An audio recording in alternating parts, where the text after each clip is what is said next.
In this video, I'm going to teach you how to export content and data from HubSpot.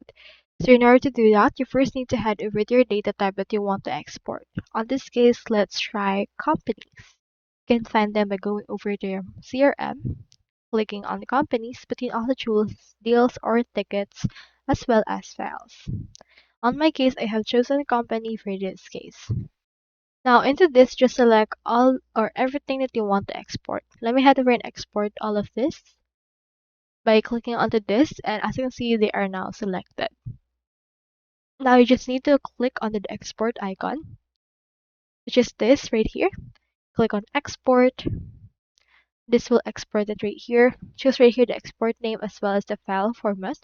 You can choose between CSV, XLS, and XLSX, and choose right here the language of the column headers.